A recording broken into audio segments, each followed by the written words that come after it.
we actually get like responses every week about the episodes we just recorded now.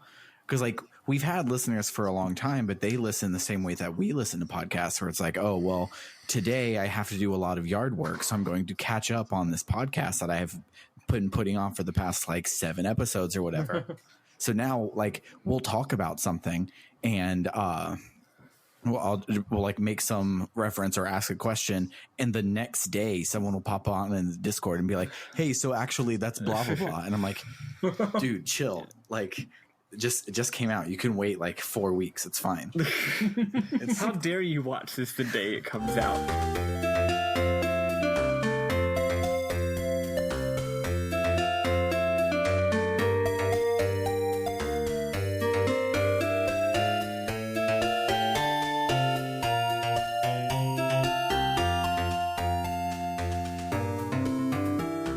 Welcome to RPG Book Club, the podcast where we play a little bit of a video game and talk about how it makes us feel. I am Sam Allman.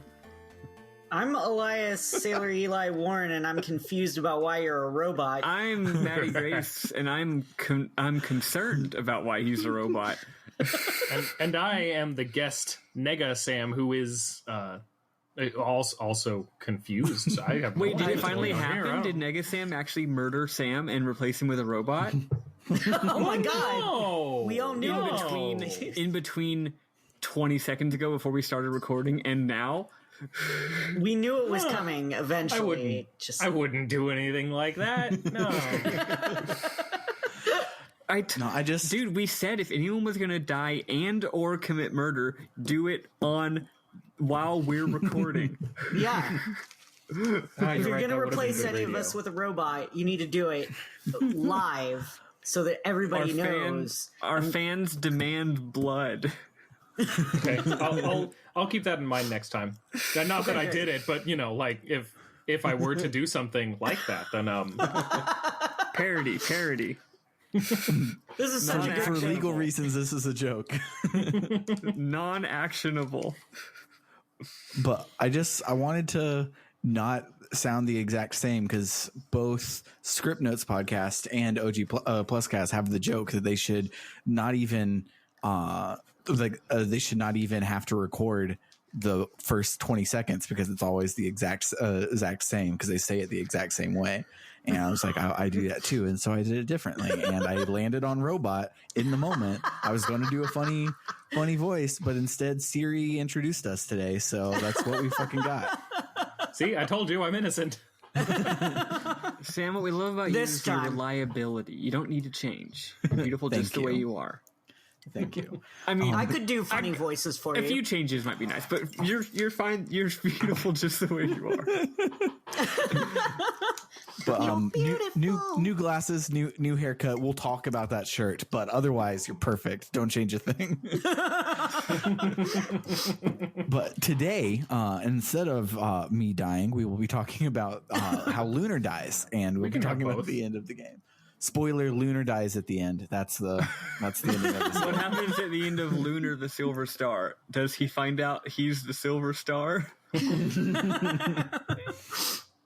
No, he finds out that he's the Gold Star. Aww. It's really touching. So yeah, this will be our last episode. Apparently, the Sega CD Land and us over in Universe B didn't play the same game at all in its entirety, as we found out this week. So bear with us here. Yeah. But before we get to all of that, of course, yes. How was everybody's week? Mine was good.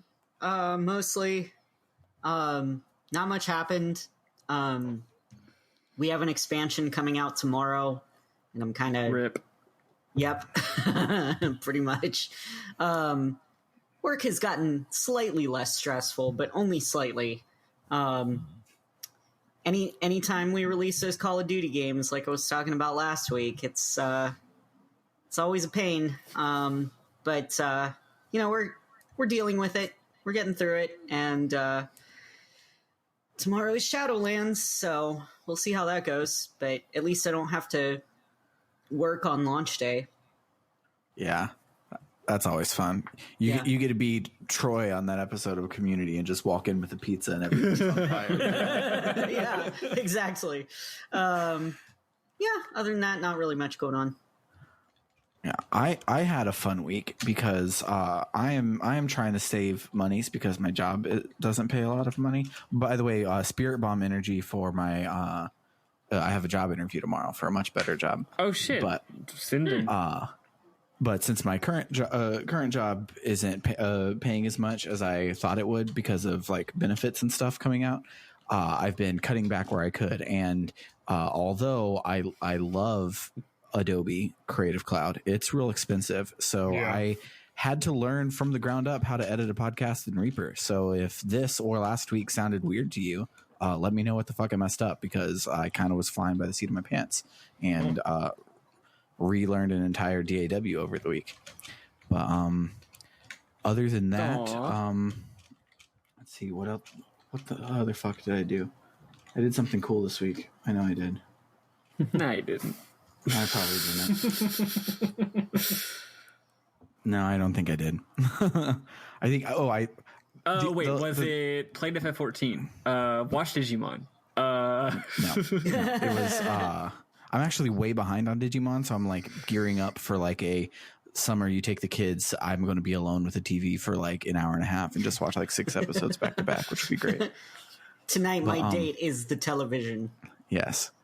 Oh, that's what it was. Thank you for using the word date. So me and Summer, our date this week, we were playing Tides of Time. It is a card game.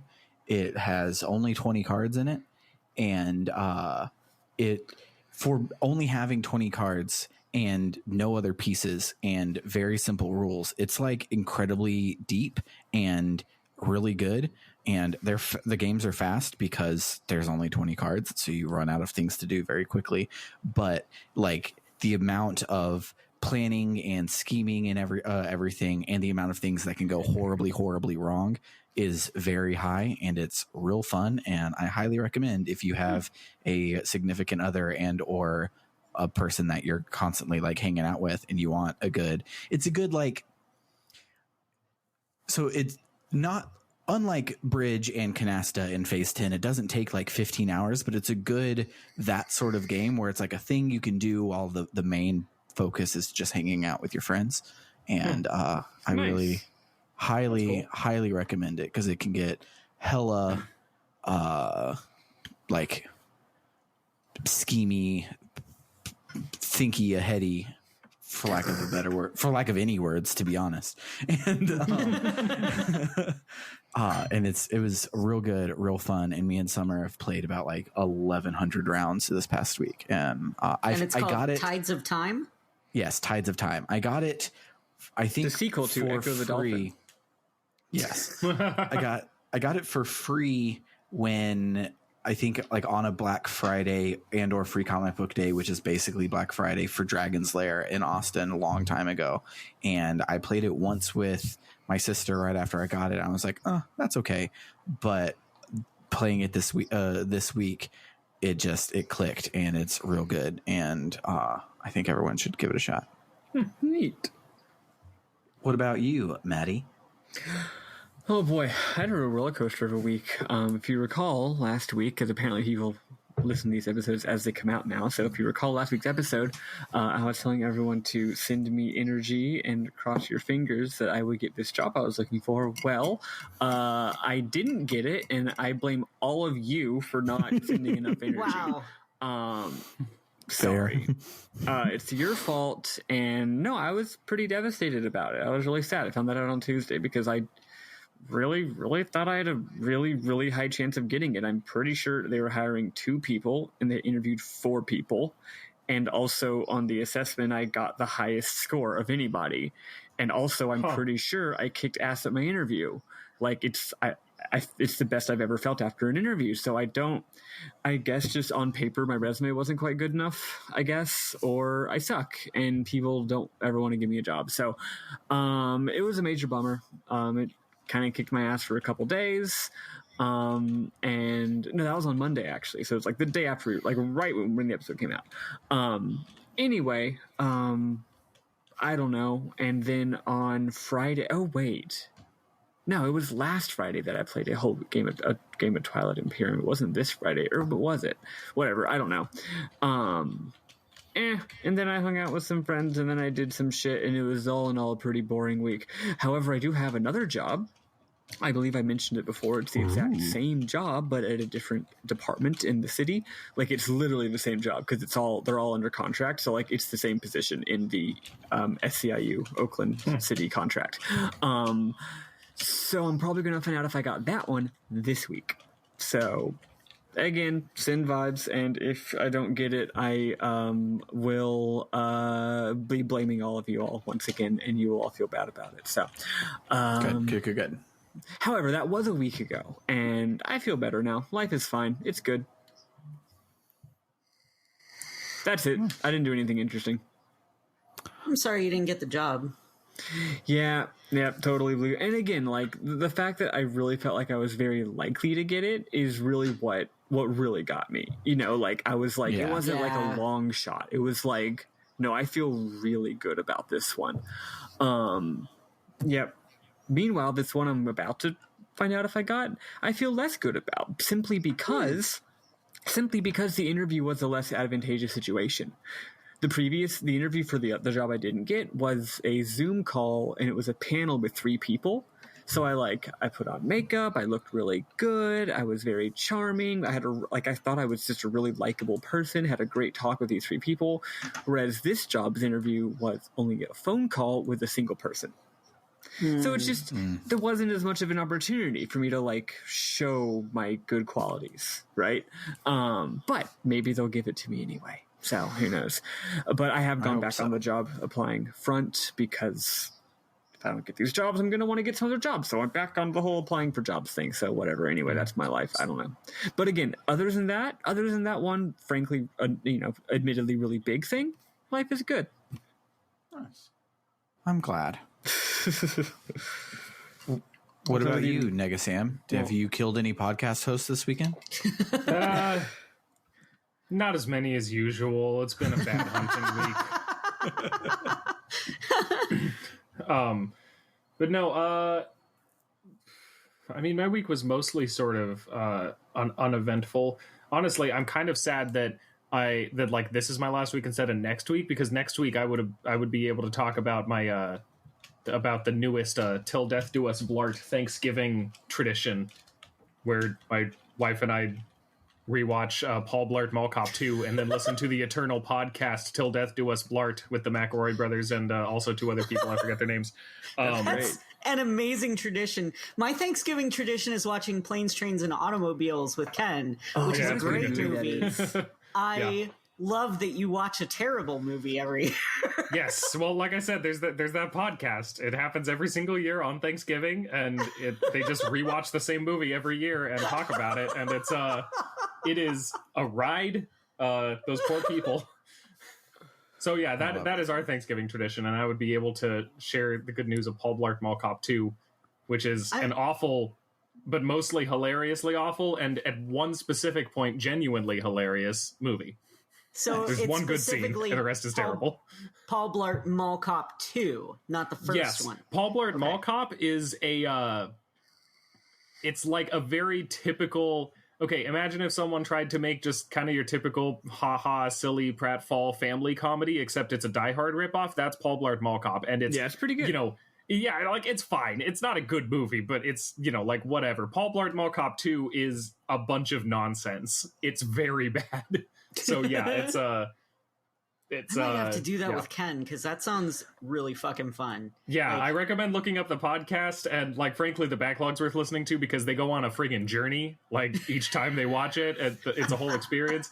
But then, yeah, after that, you just gotta watch it every Thanksgiving and then listen to the episode, and it's a whole thing. I'm so interested to find out how many things they have to say about this if they can manage to do it every year. Yeah, it's been going incredible. For I think this will be year 7 or something. I forget. Oh my God. Yeah, no, and it's going into eternity. When they die, they have other people named to take their place. So, like, are you going to be the one to kill them, though?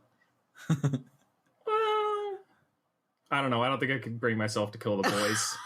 That's fair. I'll do it. The McElroy brothers are. I love them too much. Yeah. But yeah, so that will happen. But instead, all that really happened this week was I went to work and Jimmy and I finished first in an Apex Legends game, which isn't incredibly rare, but also isn't common enough to not be noteworthy. Nice. And I guess probably the most exciting thing is I started Higurashi When They Cry.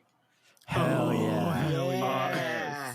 I've only played the first chapter. I'm waiting, like, as soon as all the rest of them go on sale, I am buying the hell out of them because honestly, I haven't played as many of the, like, classic long-form visual novels as I'd like to have played, but of them, even just as of chapter 1, this is absolutely one of the best I've ever read. It's very, very, very good and creepy as hell, and... oof.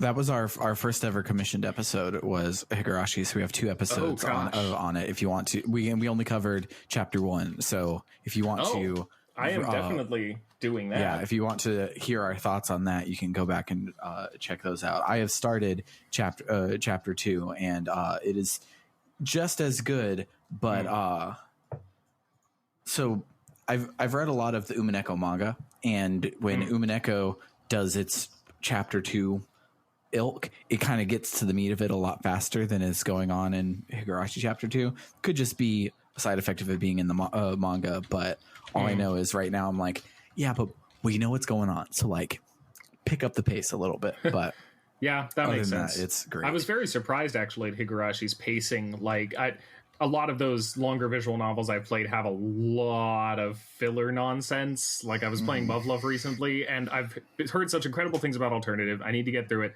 But man, the first game just has so much random filler in it that just doesn't contribute to anything. And Higurashi feels sort of like that at the beginning, except it all like matters and contributes, and it's really good. So yeah, it's all clues, and so it'll be like, oh, this is like the plot of the scene is that we're just playing cards, but the actual meat of the scene is that Shion or Mion. Sorry, I played Kingdom Hearts today. Mion works at a used school uniform store, and that's weird. Remember that weird thing? It's a clue. Yeah, and then you go off and you're playing like games the whole rest of the thing, and like Yeah. it does a whole lot more of that than the average VN does. Yeah, and all those scenes do like such good work in sort of establishing this dynamic of this group of friends and like the way that they sort of use games and competition as a core element of their like how they interact with each other, which sort of turns on its head in a horrifying way later. Like it's just real good. Yeah, so I love that shit. Yeah, that was exciting, and I will look forward to doing more of that. I also watched the first 4 episodes of the anime, which covered chapter 1. Nice. So the new anime? The old one, actually. I've heard that the new one has like spoilers for all the way like in chapter 7 or something worked into the beginning. So I didn't want to do that, but yeah, let's not do that. Anyway, that's pretty much all that's noteworthy about my week, I think. Cool. So let us listen to something from the Sega CD soundtrack, and then we'll talk about the Sega CD, and then from there we will continue to talk about the PlayStation 1 / PlayStation Portable, because they're way different this week.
Alrighty, folks. So, my notes are actually a surprising 4 pages, but I don't think it'll actually take that long.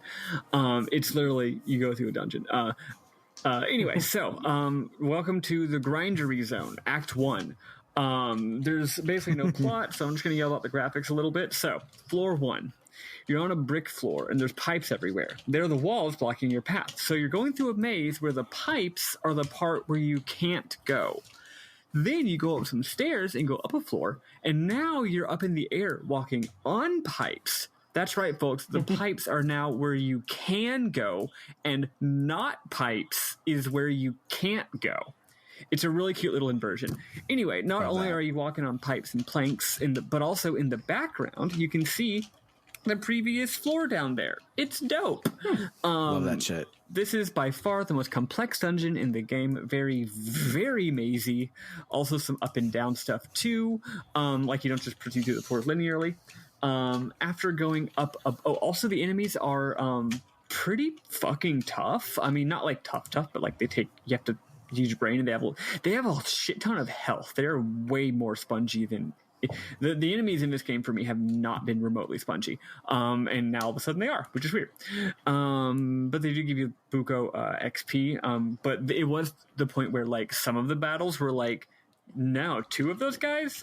That's going to take way too much MP. I'm not going to fucking bother. I'm running away. I'm just not worth my time. One of them, sure. Anyway, after going up a whole bunch, we get to a huge metal building, or a metal sort of building within a building sort of thing. And in the doorway is a giant flame. That's probably a boss. We walk up to it, and Null informs us that this enormous room is actually a giant kettle generating steam to power the machine. He uses the word giant kettle instead of the more proper technical term, but I also don't know the proper technical term for that part of a steam generator, or the steam engine. So, and this is the flame powering it. Yes, so it's a boss battle. When you go to fight it, it turns out it is actually 4 of the classic bomb enemy from Final Fantasy. It's actually pretty fucking hard. They have way more health than you think, given that there's 4 of them. I did beat it on my first try, but it was pretty tough. Anyway, we beat it. And the grindery stops moving. We enter the enormous France, and there's more cool graphics as we walk around the edge of it.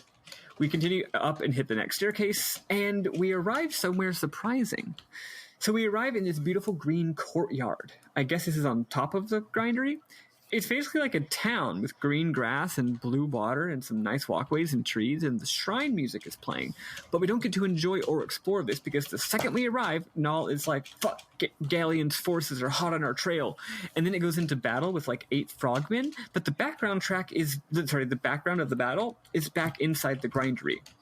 It's really hard to tell what's happening here. Are the enemies coming from inside the grindery, like they were chasing us, in which case we went back down there to fight them, or were they already in the courtyard, like forcing us back down? That would make more sense, but it's written weird and is incongruous with what happens in a second. Anyway, we literally kill them all with literally a single spell. Null says the fortress is too strong, but we can't give up. Oh, now after the battle, we're now back down on the previous floor. So we go up the stairs again. And the same thing happens. But this time, Null says, we're going to need reinforcement. And we go back down. So we go up the stairs. And it's not working. And this is every time we go up the stairs. No, but for real, though. So, I didn't get what was happening here because the writing was weird. I was like, are they saying I need to leave? I need to leave and, find, Fresca and Tempest, I guess, and then come back? But I also was like, wait, no, I think the dialogue was different the second time than it was the first time. I'm just going to try going again. So you go up there a third time, the exact same thing happens, except, again, with different dialogue. We fight and go back down. At this point, Null's like, we're never going to make it if some reinforcements don't show up. Suddenly, some reinforcements show up. It's the other 2 characters, Hurricane and Baja Blast. They're like, we'll hold them off so you can go on through. So finally, so they hold them off. So if we're holding them off, that implies they're coming from within the grindery. But again, it doesn't make sense, but whatever. So they hold them off, I guess. These enemies are invisible, of course. They never actually appear on screen. They're only you just keep going into random battles, basically. So finally, we go up to the courtyard, and yeah, it's a safe zone. It's full of like a bunch of like flying fairies. They say they're being kept as slaves. Honestly, most of this stuff didn't really make an impression on me. I didn't find it interesting enough to write down, so y'all can talk about it if you want. Maybe it's more interesting in your version of the game. It is more interesting in our version. It's actually one of my favorite little parts of the story in our version. Yeah, but in continue. mine, it's usually just variations on Galen sure is evil. It's usually just stuff like that. At one point, Mia does say something like, Galen was so nice to you when I was a kid. I can't believe he's now so evil. Like, stuff like that. Anyway, one of the fairies gives us a free heal, which is good because I was all out of heal items. Also, the fairy sprites appear on over in front of the dialogue boxes for some reason. It's probably a glitch, but it's really weird and cool. Like, you'll be trying to read the dialogue, and one of the fairies is just flying around on top of it. And you're like, get out of there. Get away! Stop that! Eventually, we go into Galen's mansion, which I figure is explicitly not a tower, and therefore won't have that many floors. Turns out it has like 10 fucking floors, and is a tough up and down kind of maze. The enemies are weirdly weaker than the previous dungeon. This game does not stop being weirdly balanced, and the thing is, with other parts of the game, it's like, oh, it's hard to make an RPG. It's hard to account for player levels and stuff. But no. I just did the previous dungeon, and now I'm going directly on to the next dungeon. I haven't done anything in between, and it's easier now. What? Anyway, notably. Anyway, inside the tower, dungeon, palace, mansion, castle, we go past all the girls Galen is kidnapped. Cool. They give it. It's like, hey, I'm the girl that like, and we know these girls. We saw a lot of them before they got kidnapped. Like, it's like the singing girl from the desert town, the thief town that she was downstairs. Like, she's there. Anyway, they all give us hints and are like, please save us. We also have to search for a key. There's also a healing spring, which I just gotta say, if you're an evil villain and you've made a tower full of enemies to stop intrepid adventurers from stopping you, don't put a fucking healing spring in your dungeon. Just, why would you do this? Why? It doesn't, just stop doing that. What if the evil guy needs healing? He can probably put it in his lair. Put it up there where he is. Don't put it in the middle of the dungeon where the adventurers are. It makes no damn sense. Compels me though. Anyway, at the top of the tower, we enter a fucking gorgeous room with a big rug on the ground with these fancy symbols and these 4 pillar thingies and curtains everywhere. And we see it's Luna. She's just standing in the middle of the room, non-suspiciously. She says, "Oh, you come to rescue me, but my heart and soul already belong to Galen." At this point, we now have control again, and we can just walk away. But if we choose to talk to her again, she's like, "Why do you persist? It's too late," etc., etc. Then Null says the real Luna would never give up, you bip. And yep, turns out it's actually Zenobia in disguise. We fight her, and she gets somehow even hotter, turning into a half woman, half octopus, half Vishnu with swords. We win the boss battle, and she's like, fuck you, and dies. We are automatically, no chance to go back and heal, automatically transported up to the final area, which is a shrine with the same shrine graphics and music as the Temple of Althena. We healed the heck up and find... Oh, damn it. When we started the mansion, I was going to say it's now the Grindery Zone Act 2. Well, pretend like I said that, okay? Whatever. Anyway, we go up the shrine, and we heal the heck up, and we finally confront Galen. He doesn't look like he did before at all. Now he looks like a totally evil Golbez ass. Jessica says this is the he's been Golbez for us for half the game now. Oh, nice. Yeah. Jessica says this is the final battle. It's not the final battle. We fight Galen. It plays the normal major boss music, cluing us in that it's not the real final battle. After we beat him, he's a fucking bloody mess. Like, seriously, his sprite is like on his field sprite is so like covered in blood and like clothes in tatters. It's actually quite shocking for a 1993 game. We walk past him. If we choose to investigate him, Null's like, it's over. He's dead. Let's get Luna and get out of here. So we go past him into the next room, which is everyone's favorite JRPG trope. That's right, folks. We are now in a starry expanse, walking on crystals or ice or something. That's right. We love being in a void. But the camera pans up and dun dun dun.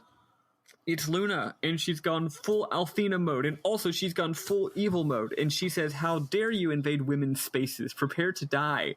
But then the Althena Tower Guardians show up. So I don't believe these were in your game, and they weren't earlier. They might be later. So the Althena Tower Guardians show up, the ones that we fought earlier as a battle to get the sword. Notably, there are 2 of them. They say Luna's mind is now lost to the darkness, but fear not. And this is a direct quote, by the way. Luna's mind is now lost to the darkness, but fear not. I will use my universal power to bring her back to the light. So that raises some questions. Null, for a variety of reasons, both universal power and pronoun choice. Null is like dope, but then they inform us of more. Luna is only the temporary form of Althena. Once we turn her back to goodness, her memories of life as Luna will disappear. We're sorry it has to be this way. They start to do whatever they're going to do, but then some fucking lasers come and kill them. Nash says, I can't believe, quote, the dragon angel was killed in just one hit. What? So that raises some questions. Anyway, Galeon is still alive. He took off his helmet and is very injured and very mad. His eyes bleed blue, and then he has an insanely cool transformation scene, and he turns into, like, IDK, a being of pure darkness, a fucking blue crystal motherfucker, but also on fire. It plays... Hell yeah. It plays the normal major boss music, cluing us in that the developers couldn't afford another song. This battle is wild and very difficult. In classic JRPG fashion, I literally killed it on the very last possible turn I could have. Actually, that's not true. So, okay, here's the thing. This is a 3-boss rush with no heals. Fucking wild, especially for this game, which, again, for me has been pretty damned easy. I definitely could have conserved my items. Remember how items are now free because of our friend? I didn't stock up. Like, I stocked up kind of. I got some... whatever the lunch, like the picnic lunch you can get, and then silver lights. I got a bunch, but I didn't fill my entire inventory because I was like, that seems like overkill. Also, I probably am going to find treasure, so I'll just get, I think I got maybe like 8 or something of each. So if I had completely stocked up, this would have been probably pretty easy. But as it stands, I didn't have any healing items. I was definitely all out. And from the previous battle, which I wasn't sure if it was the final boss or not, right? And it was the first time I fought it, so I didn't really know how to handle it. I went into this battle with most of my characters near death, and with like 2 of them having almost no MP. And I had like 1 MP item that I had to ration. And then, like, I had to make use of, like, Mia had a staff, which in Dragon Quest fashion, you can use it as an item to get a free heal. So every turn I was judiciously being like, okay, who gets the free heal? And here's the thing. Normally in this game, you can do it like tank, like MMO tank style, because you have Kyle run up and hit them, and they hit Kyle, and then you heal Kyle. But this boss has a new mechanic. Now, I wish they hadn't waited till the very end of the game to introduce this mechanic, because it's brilliant given this game's battle system. This bad guy just teleports wherever he wants and hits whoever he wants. Hell yeah. Which, for most games, not a big deal. For this game, where positioning is everything, and to get your characters to not get hit, you just have them stay away from the enemy, it completely changes everything. Because I'm like, is he going to kill Mia for no reason? Is, like... every character had to stay over like 160 HP at all times.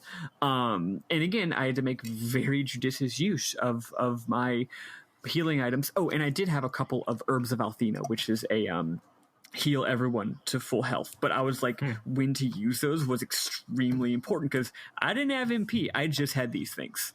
Anyway, that was a bit longer than I meant to go on about that, but it was a great battle, and it wasn't great because he was hard. It was great because I came in almost dead. Really, really cool battle.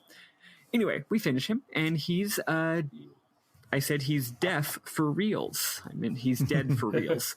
The still lingering spirits of the dragon angel speak to us, saying, Althena's power has gone out of control and they are powerless to stop her.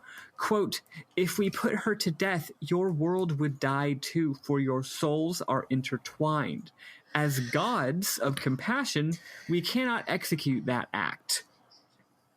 So these, I don't know, these guys that were just guarding a sword are like actually God, more God than Althena was, like actual for reals he's God. And also it's one person, despite it being literally two different characters. It could have been a translator issue, maybe not knowing the context of the lines and mistranslating a Japanese plural as a Japanese singular, or it could be a Daiyun God. I don't know. It's strange, but they exclusively use the word I instead of we.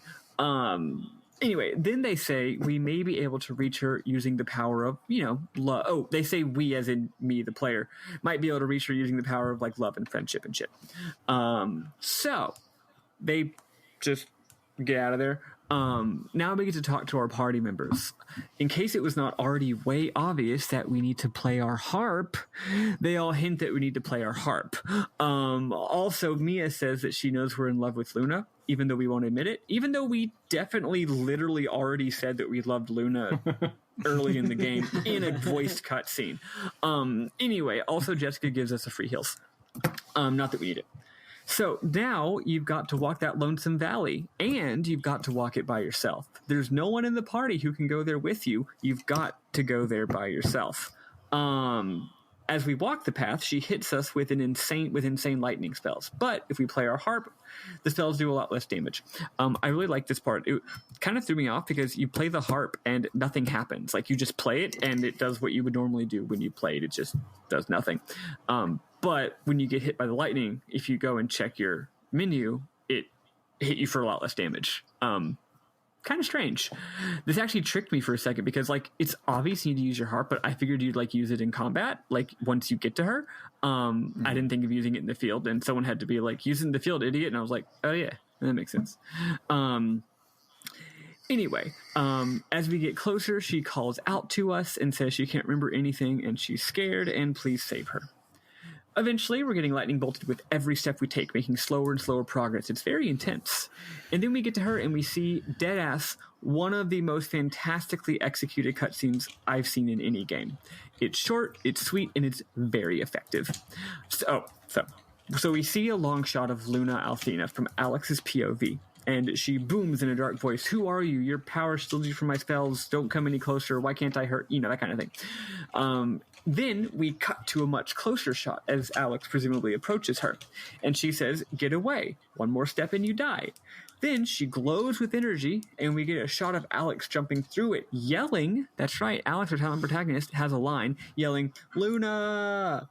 And then we get an extreme close-up of Luna finally coming to her senses and realizing who it is. And then a bright flash of light, and then a cut to black.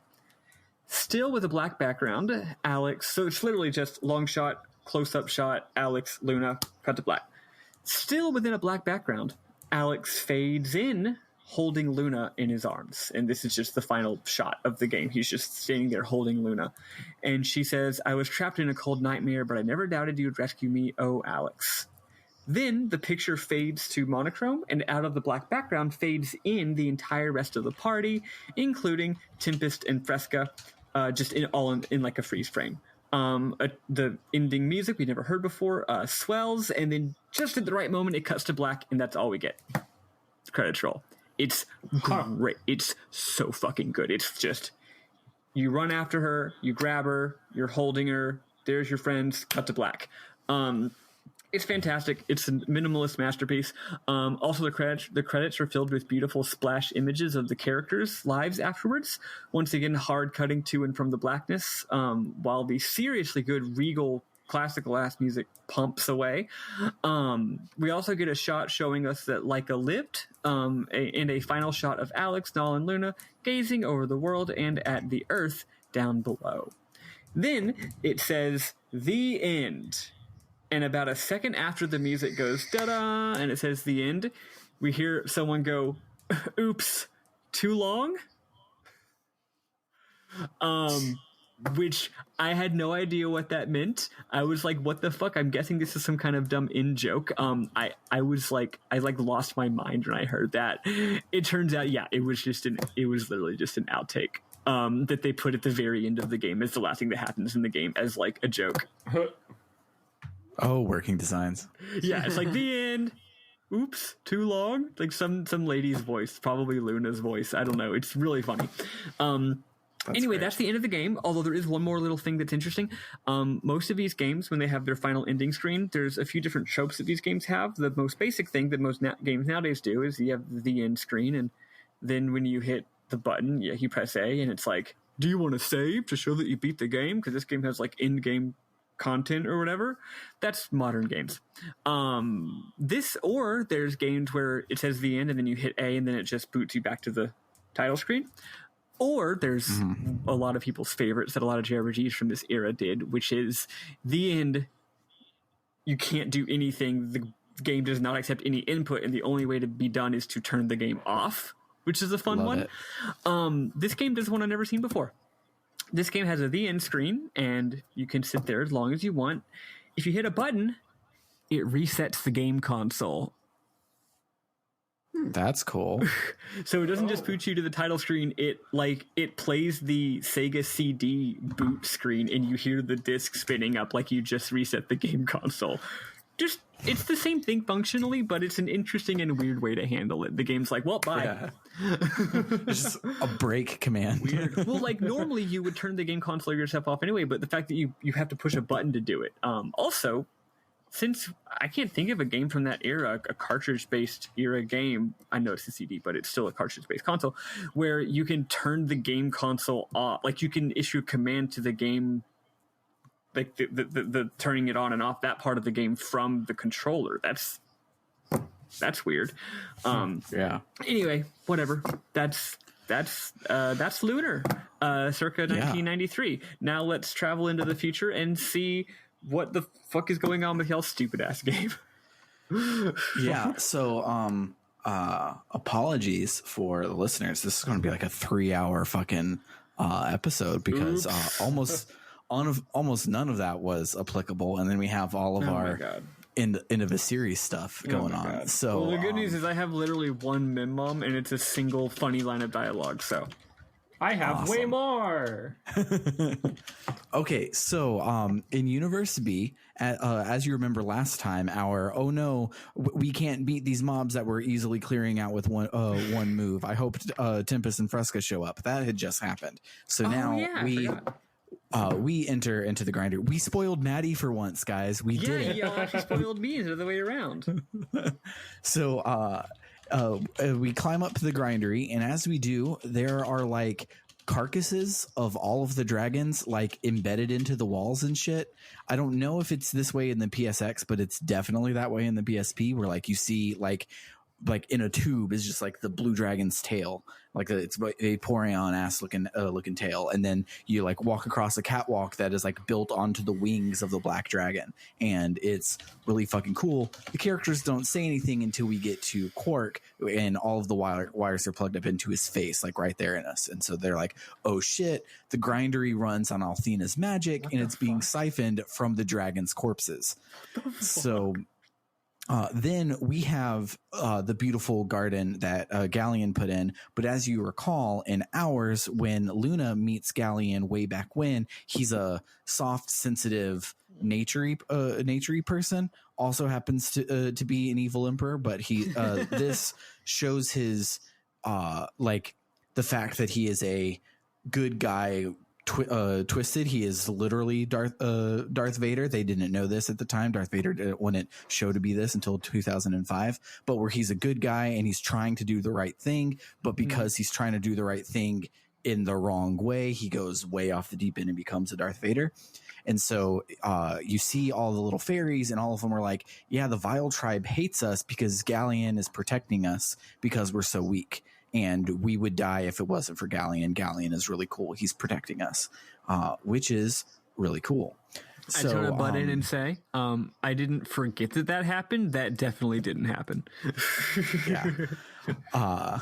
And so then we keep making our way up the grindery, and we get to the top, but the door is locked. Then Phasia shows up to unlock it for us, and she says that Galleon just showed up one day and said what the Vile Tribe wanted to hear, so they obeyed. They had been ignored for so long, and no one was looking out for them. So when someone gave lip service to helping them, they were all on board immediately without question, especially because he offered an other to hate while they were at it. So even though Galleon's policies were literally furthering his own goals and putting the Vile Tribe into slavery, they would die for him and would never even question him, which is really prescient. The Vile Tribe is just the white working class. Yes, 100%. Yep.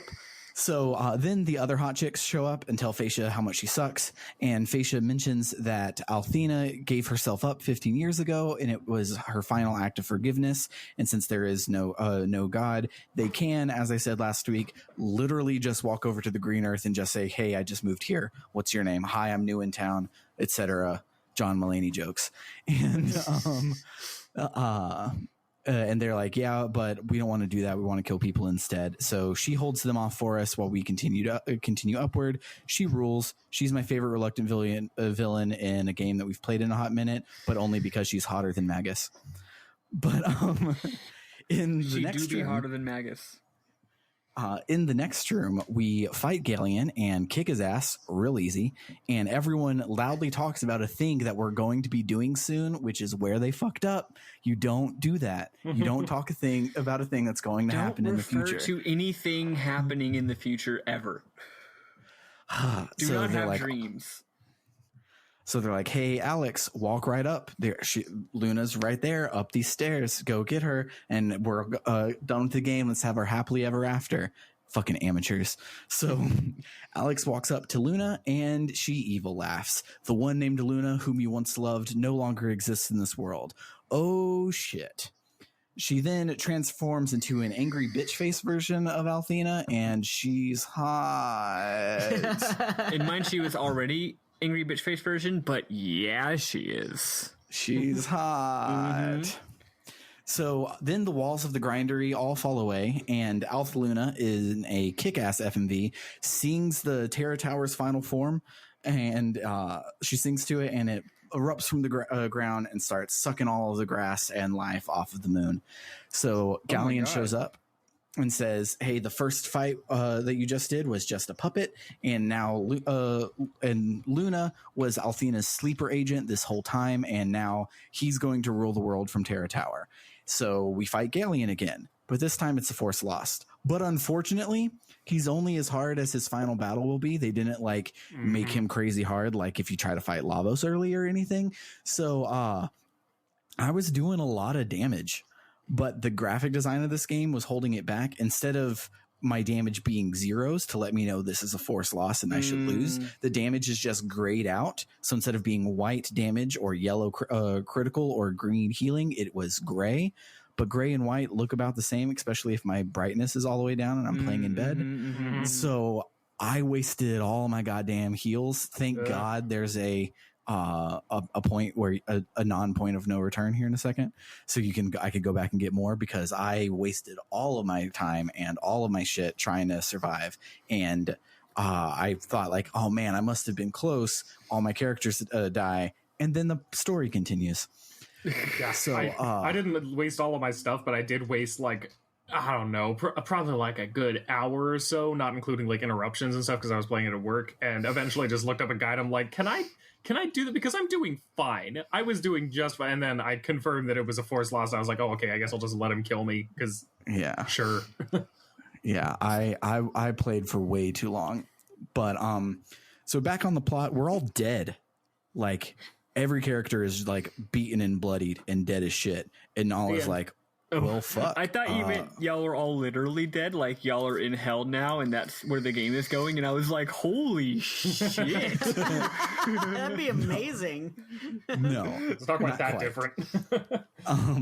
So Nal is sad as shit, and it fades to black. On the black screen, Alex hears his name being called, and the voice says that he has to believe in his inner strength, but above all, believe in his love for Luna, because it is the true source of all power.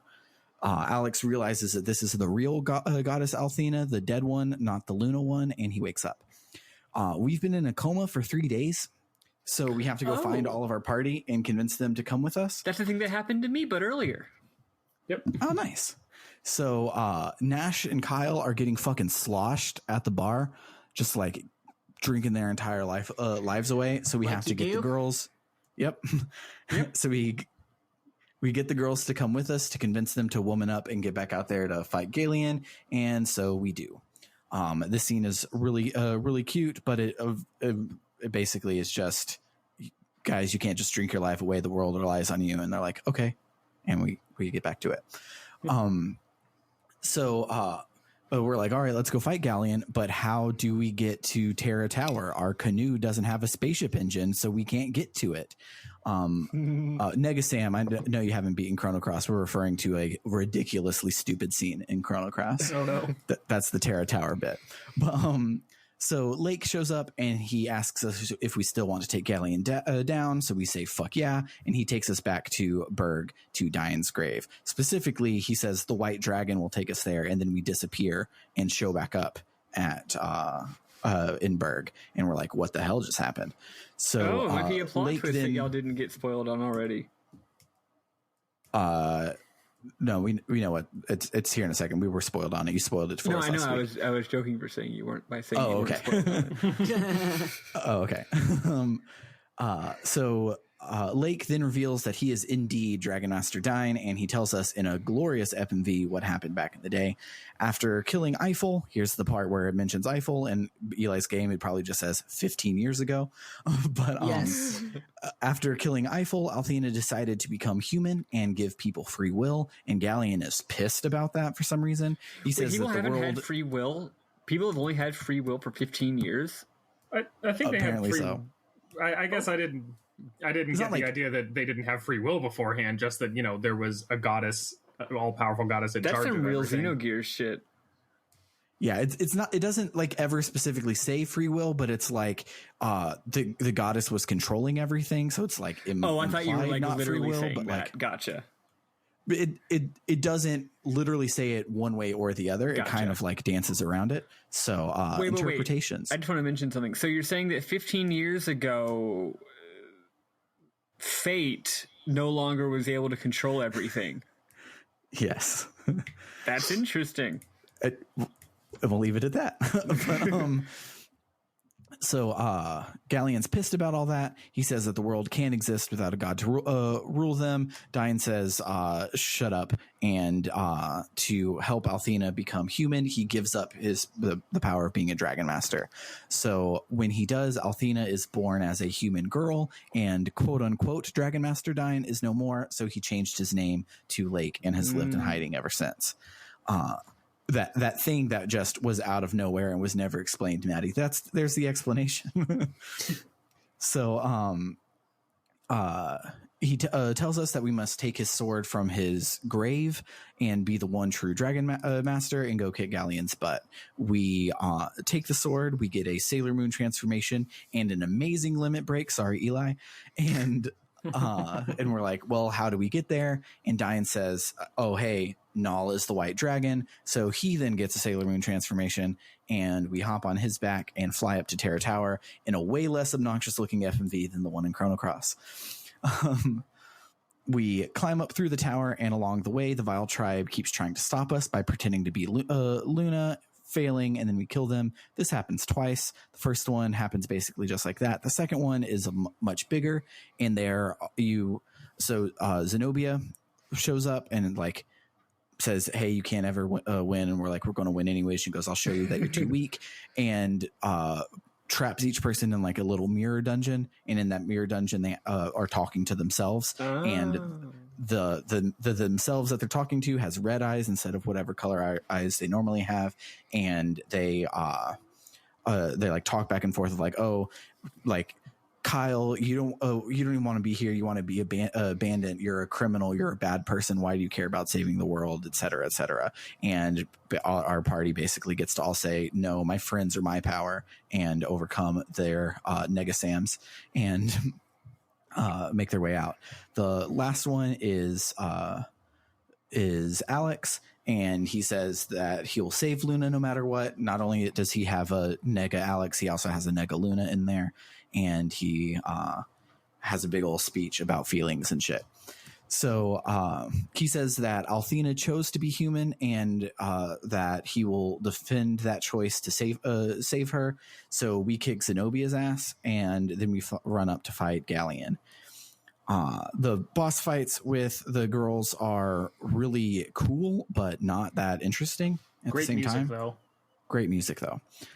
So we run up to fight Galleon. He reveals that the point is to have Althena kill herself.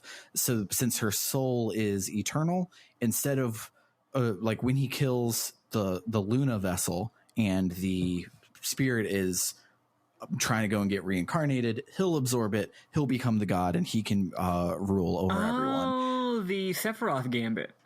Yeah. It's rude, and he thinks that the world sucks without anyone to rule it, so he needs to be the one to rule it.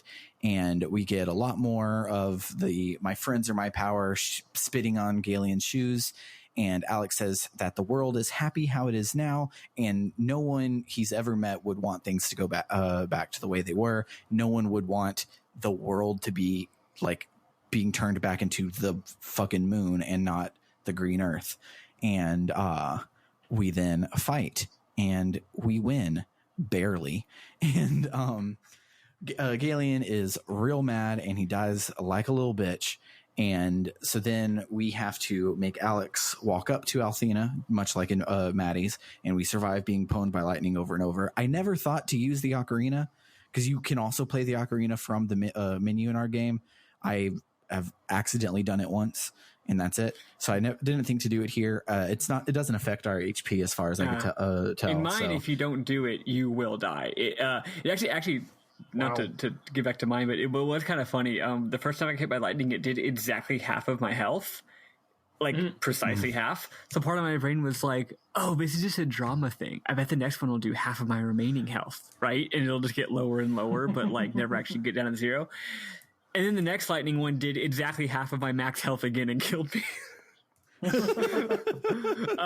So I luckily the game has a checkpointing system that usually is worthless, but in this case actually worked, so I didn't have to do the final boss again. But it was actually really funny. Nice. So we make our way up to the top. Alex calls out to Luna. There's some back and forth I don't remember because it's in an FMV and I can't screenshot subtitles when there are no subtitles. So Luna takes back over her body. Then she decides to let herself get absorbed back into the life stream so that Althena won't win. They're like, this Althena is all evil and she's trying to win. I'm in control, but like I'm still an all-powerful goddess. She's still going to try and win. The only sane thing for me to do is kill myself. So Alex instead takes after dying once more, gives up his Dragon Master powers so that Luna can be human again, and they all live happily ever after at the end. There's a lot more that happens after this, but basically he dives into her little live stream thing and grabs her. It cuts to the party. The party's like, oh shit, everything is exploding. They fly down off the tower, turn around to watch it explode. They're like, shit, our friends were in there. It's so sad. I cry every time. And then like a goddamn Jesus, Alex floats down from the sky carrying Luna, and it's with his great. Dragon Master power that he still has. Yeah, and and then we go back to Maribia for a victory lap where we get to talk to everybody and see what they're going to be doing and stuff, and it's really cool. But not that important. Did you talk to Ramus? Did you check in on our least favorite boy? Yes, I did. He also gave us free stuff, and so I was in no. I wasn't ever at risk of dying if I was in a JRPG spiral. The risk of dying was that he moves 3 times a turn. So if I had 3 people alive, there was a high chance I was going to die. But yeah, that was the ending of ours. I'm sure there's more stuff in the victory lap that's important. I just didn't feel like writing any more notes. So let's kick on over to the memorable moment section. Did I get through that in 15 fucking minutes? I think it was more like 27 or 28, but still quite good. Yeah. But yeah, so maybe it won't be 3 hours. Maybe it'll just be you 2. really kicked that thing's ass. I'll go first. I have only one. Hold on, we have to listen to music first. You're right, sorry. Yeah, we got to listen to our ending theme since we already listened to your ending theme, and then we'll talk about our memory.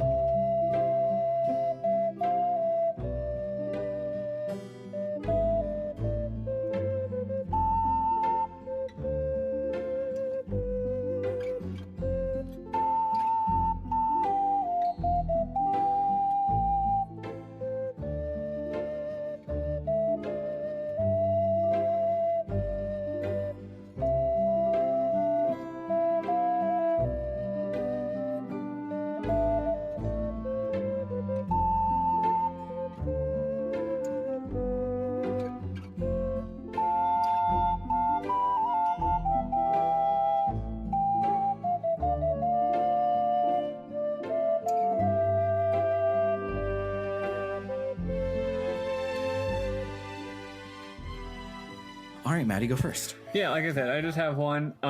When right after Galen from off screen, after you thought he was dead, fucking laser blasts the 2 gods that are actually one god. Wait, so those didn't show up in your game at all, like a single time? Oh no, literally never. I figured there was going to be a huge lore dump and I'd learn all about them.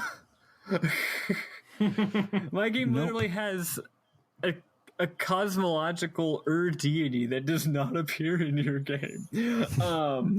But anyway, after they get fucking murdered, a lot of characters are like shocked and stuff. But then Kyle says, referring to Galen, "Geez, ...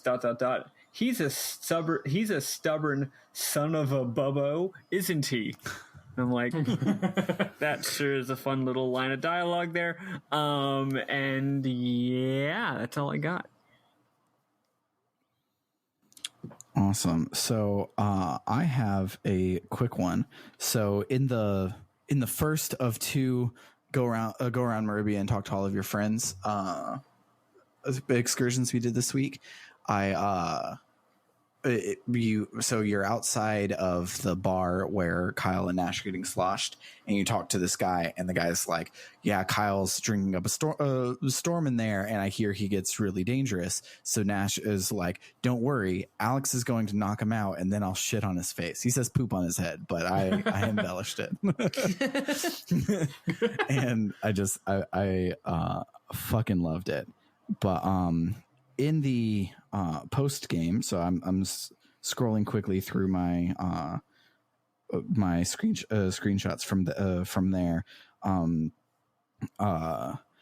So you talk to Ramus, and Ramus gives you 2 more bromides about Luna, while Luna's right there with you, and it's implied that you're whispering, and she's like, "What are you guys talking about? You're all talking about going off on another adventure and leaving me behind?" And both of the boys are like, "Yep, definitely. That's what we're doing. We're not trading nudie pictures of you." That's and it's cute. Then Kyle asks Mel for Jess's hand in marriage, and it's really sweet.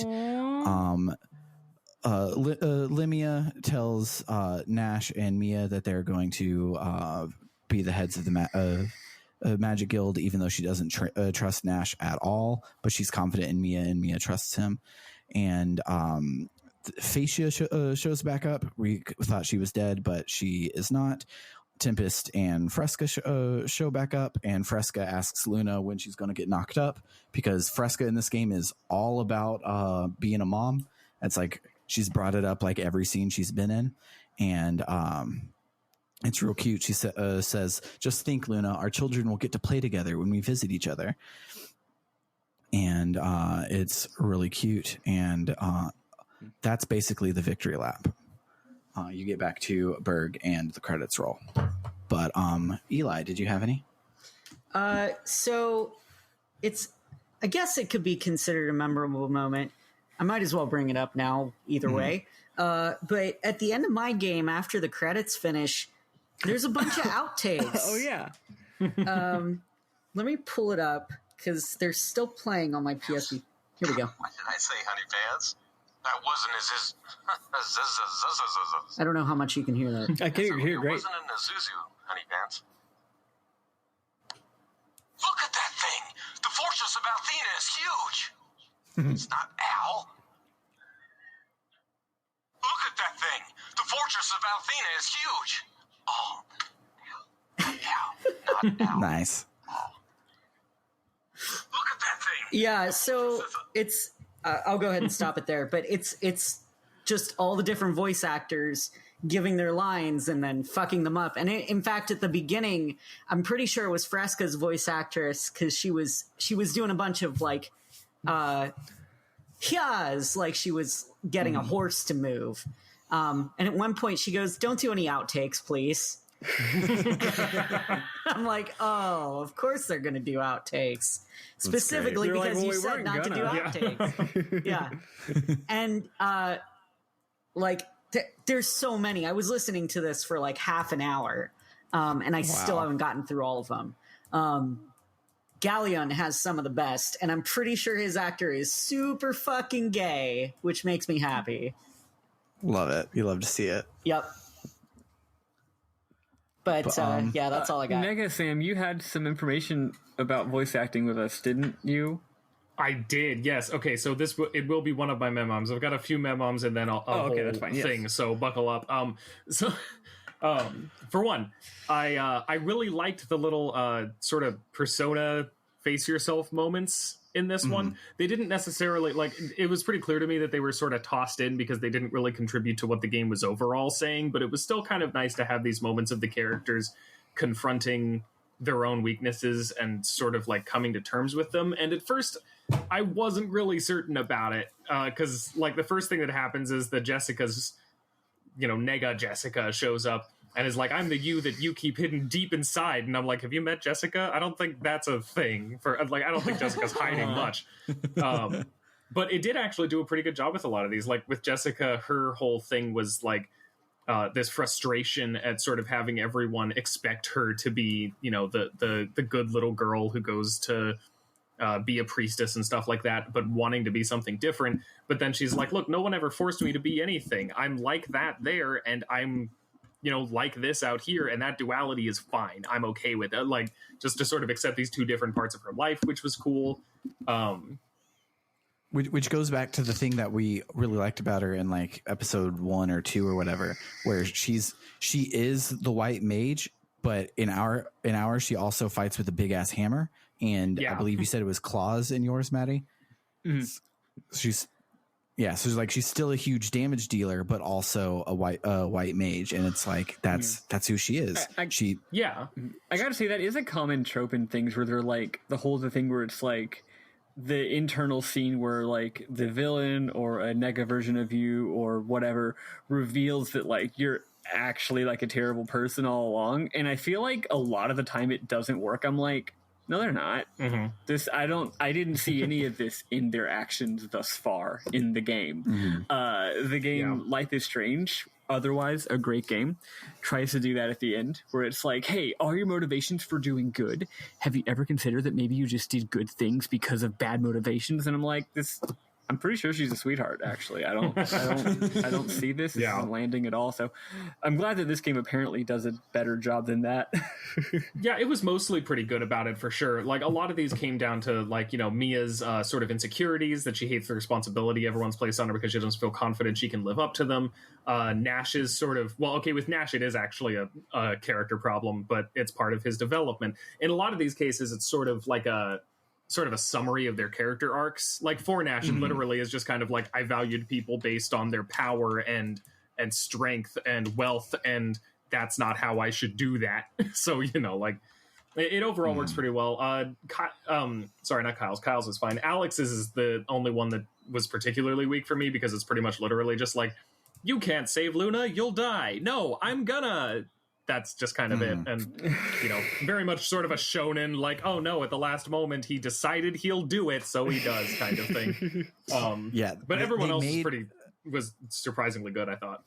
Yeah, in the remake, they made Alex a non-silent protagonist, but for all intents and purposes, he's still a silent protagonist, and he's doing the things because the game tells you to. He like they literally like he has lines, but he might as well not have lines.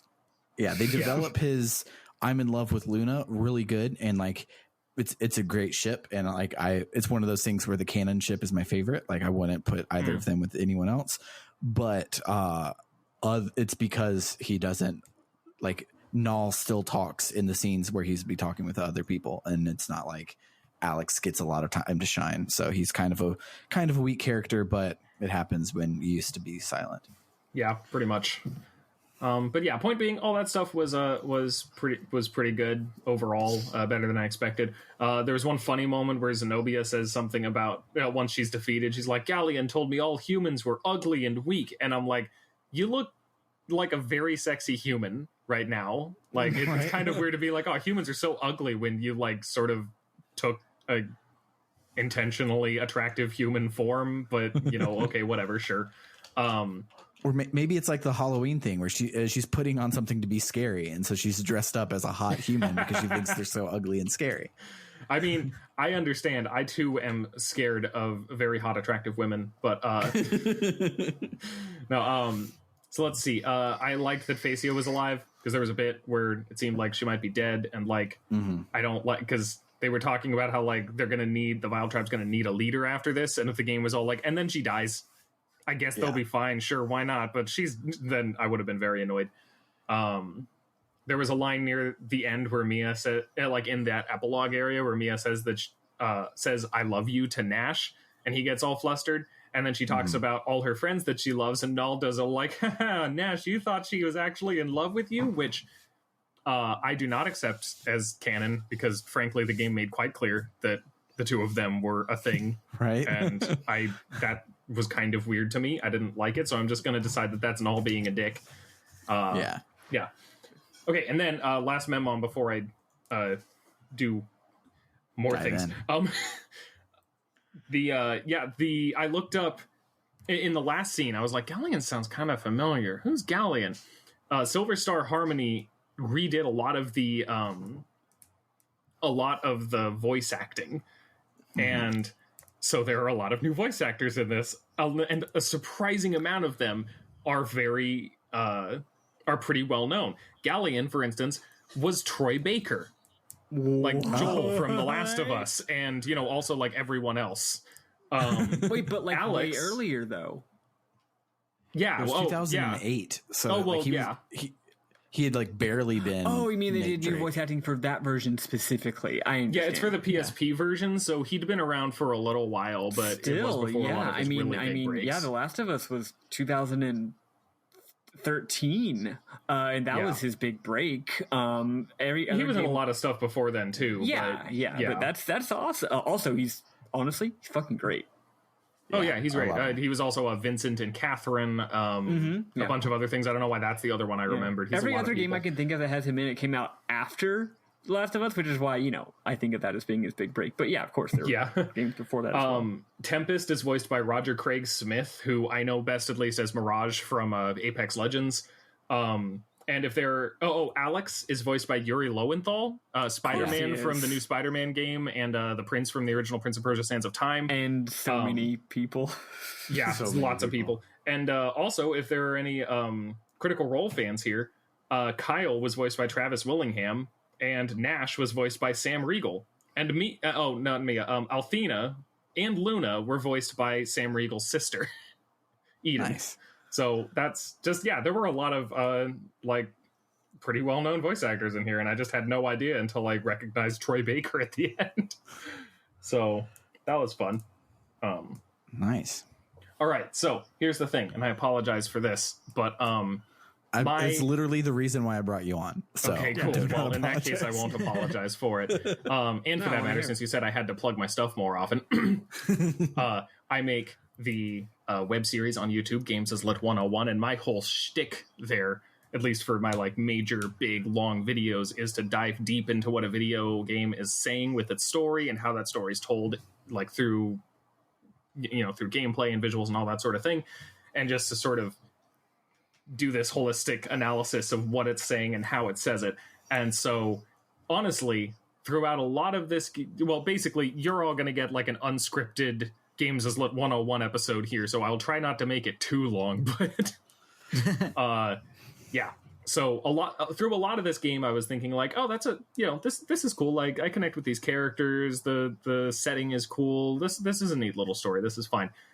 And then the backstory cutscene about Althena giving up her power happened, and suddenly this entire thing just clicked into place for me. I was like, oh, holy shit, okay, this is about a lot of things all of a sudden.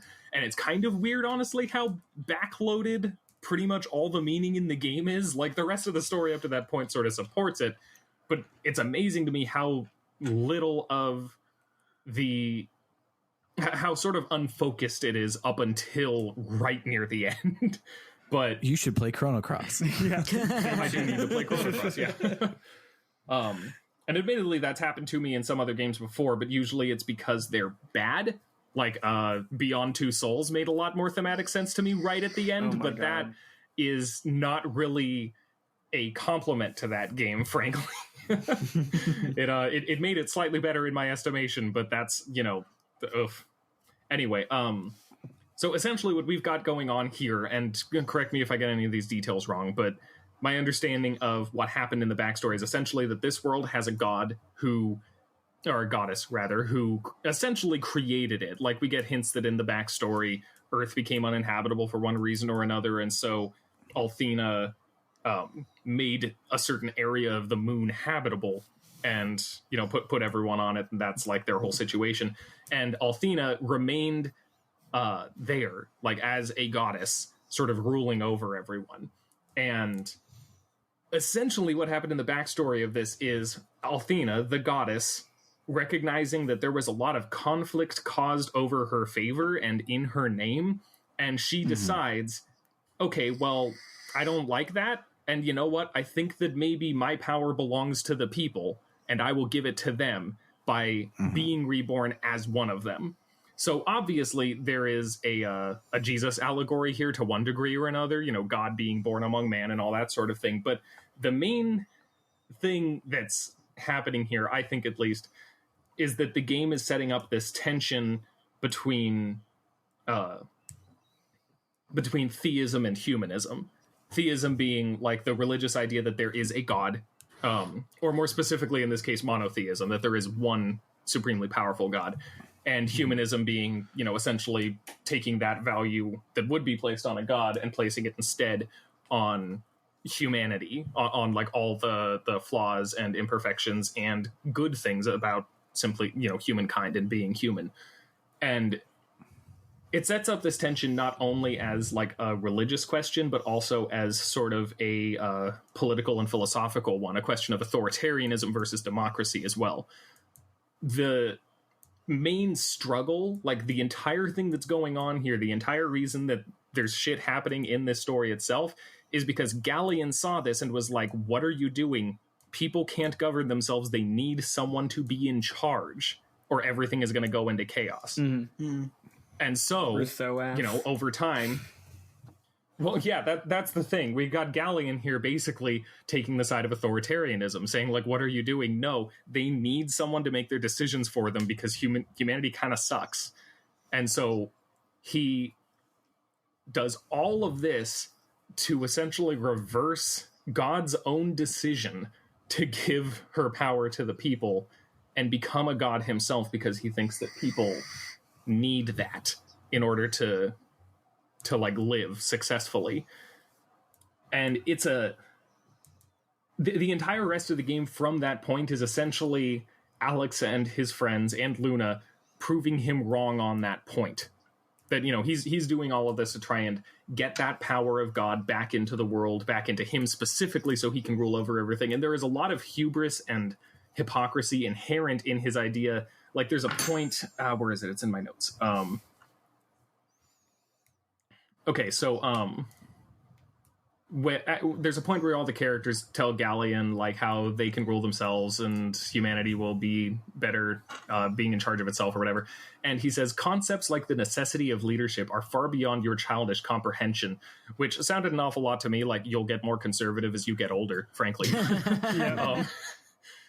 And after that, Alex points out that no one but Galleon wants that. And he says, it can't be helped if I have a greater understanding of what the world needs than Althena. And the fact that he is here saying, look, we need a god's leadership. Also, though, God decided something and I think that she was wrong.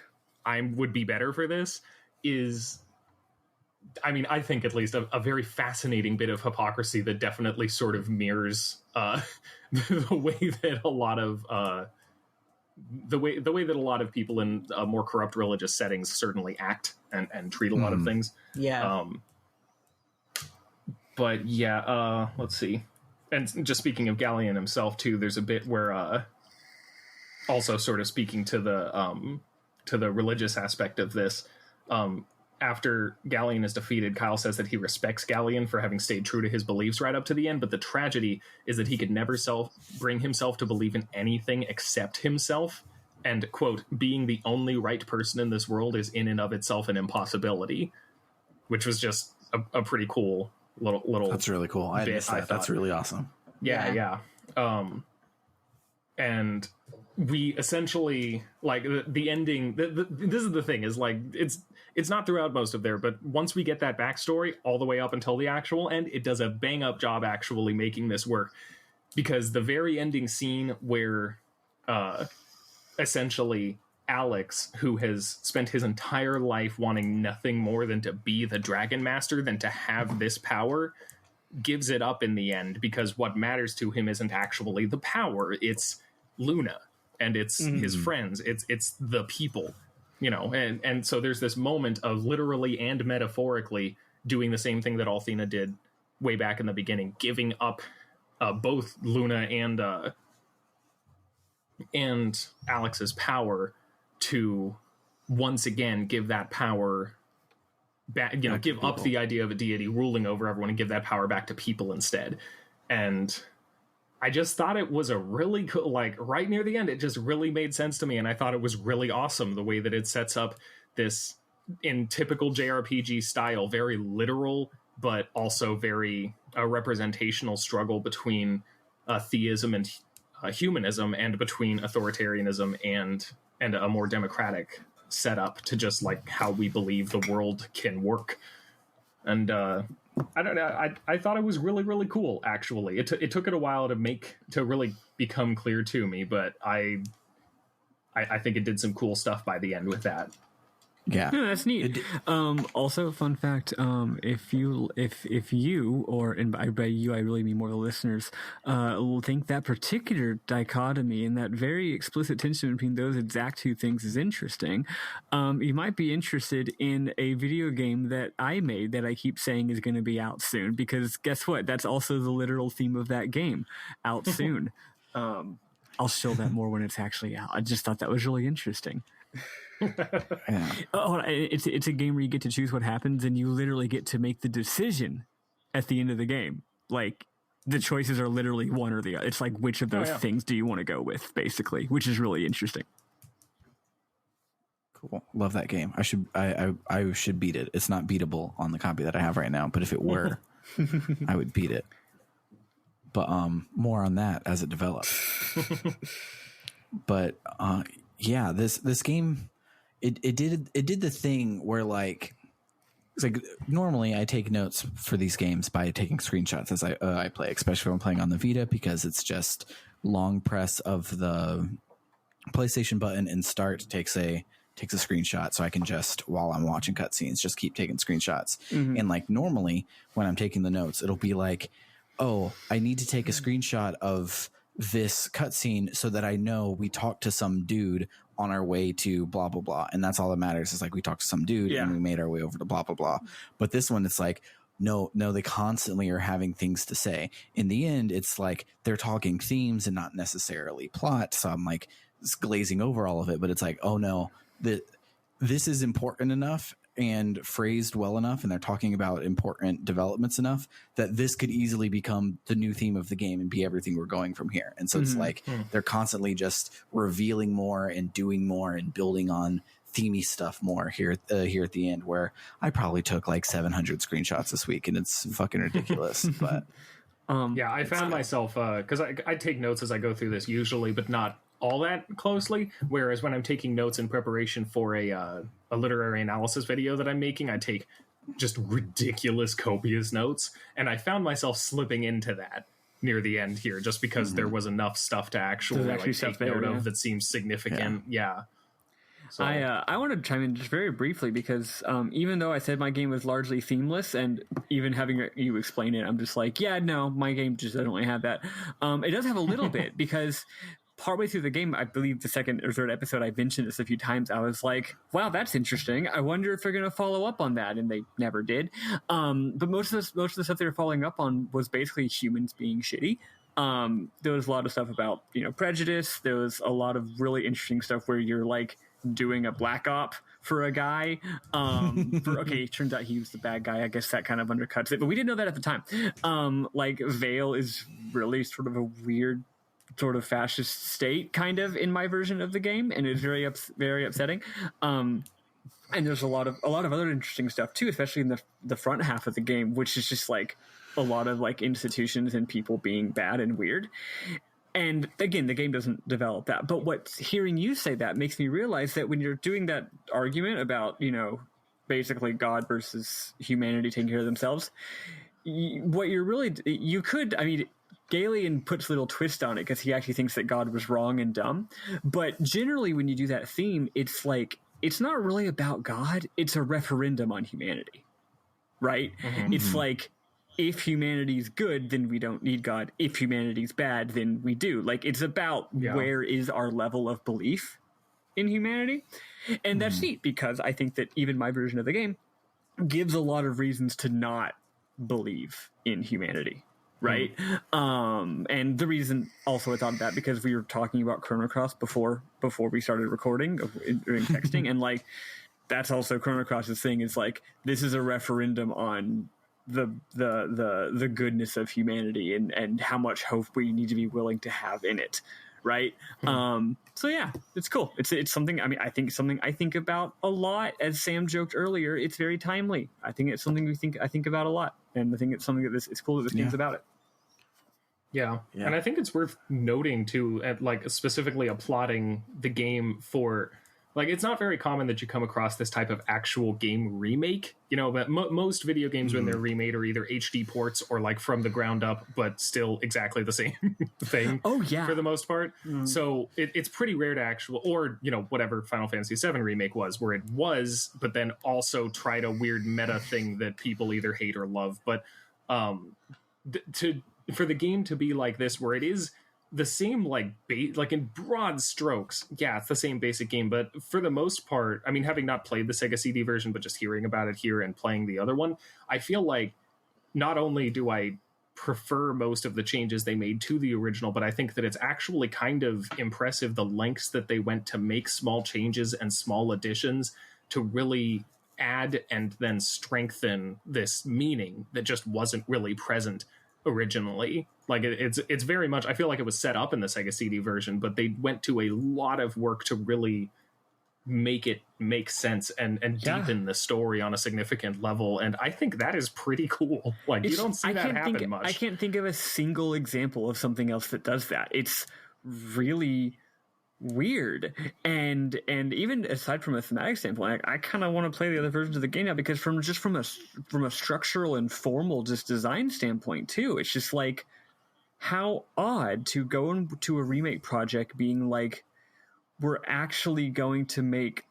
Actually, I said this about FF7 remake. I said it doesn't feel like it's a remake. It feels like it's an adaptation. Except normally you adapt a book. Like, if you adapt a book to a movie, you know that you're essentially making a movie that is inspired by the book and is going to make lots of changes, but not just changes because like you felt like it, but also changes that are just inherently due to the differences in medium. What was cute about FF7 was, I always said it felt like an adaptation, except the funny thing is that it's an adaptation of a video game to still a video game, except that 1997, let's not really PlayStation JRPG for serious, because design-wise it's an SNES JRPG. So like SNES JRPG and modern AAA action-adventure game are so different that it might as well be different artistic mediums. Like that's just as different as adapting a book into a movie, right?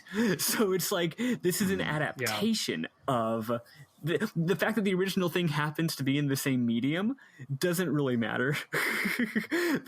They were adapting a 1993 very old school, very loosely sketched RPG into a modern, tightly scripted, like scripted text event dense, linear plot based RPG, and that's really a weird thing that I can't think of any other examples of. The only example I can think of is Sword of Mana for the Game Boy Advance. Oh, interesting. It does this to the original Final Fantasy adventure. That's the only one I can think of. I guess you could certainly argue that games that are like, that had a GameCube version and a Game Boy Advance version maybe qualify just because those two end up being very different. But that was usually like cheap licensed games anyway. Yeah, I feel like that's a different situation. But for me part of this game is like, obviously, like you said, they added a lot of thematic material and extra scenes, but also some of the changes just seemed like they just felt like it. Like some of the changes, I'm like, no, the way it happened in my game was great, and the way that it happens in y'all's game is also cool. Maybe they just wanted to do something different because they fucking felt like it. And what if we just switch the order of these two dungeons? Wouldn't that be fun? Why bother putting this much effort into something if you're not going to do something original? I guess Ys is kind of a little bit like that, but from what I know so far, but not nearly as much. But good job on them. They put so much more work into this thing than they needed to, right? Mm-hmm. Yeah, they could have been lazier. Yeah, all of the Ys remakes, so like the ones that have subtitles instead of just being Ys 3, it's Ys, Oath and Felghana. All of those do this, where they completely remake the story as well. So yeah, two examples, sort of Mana and the Ys remakes are the only ones that do this. Bring it on more, I say. Crazy. Bring on weird reconfigured iterations of previous games. Like, sure. Frankly, that's my biggest problem with the Dragon Quest V movie, is that it was just Dragon Quest V, and I was looking for an adaptation, and like literally the first half of it, all of the stuff that takes place while you're a kid is just screenshots from the video game. But I'm not even kidding. It is a let's play of the video game in Japanese too. So you have to have subtitles over the RPG text box. But I was wanting an adaptation of like, what would this game look like in an hour and a half? And no, all of the cutscenes are just done in a new style.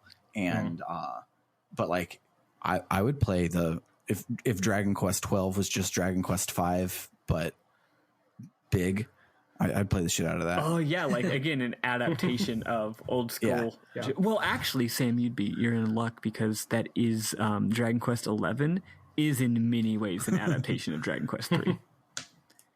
Nice, but adapted to modern game design conventions in many ways.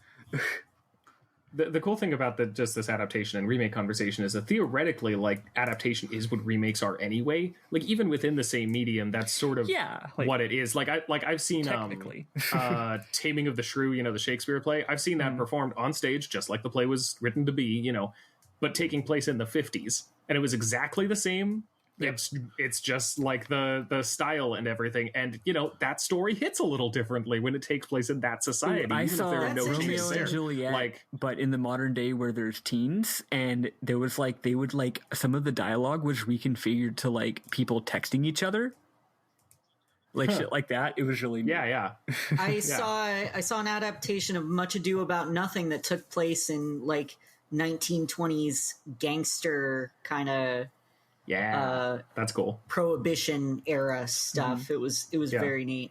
they do that kind of thing a lot with Shakespeare, which I think is cool, that this guy's like so revered and been around so long that you can just do that kind of thing and people aren't going to cry foul about it. But yeah, like even when you just do that with a movie or whatever, you know, like the original True Grit versus the newer True Grit, like those two are actually fairly similar, but you know, still they're slightly different experiences. They're not made to be the same thing. They're made to be an updated version of it that's also the vision of the director as opposed to the original one.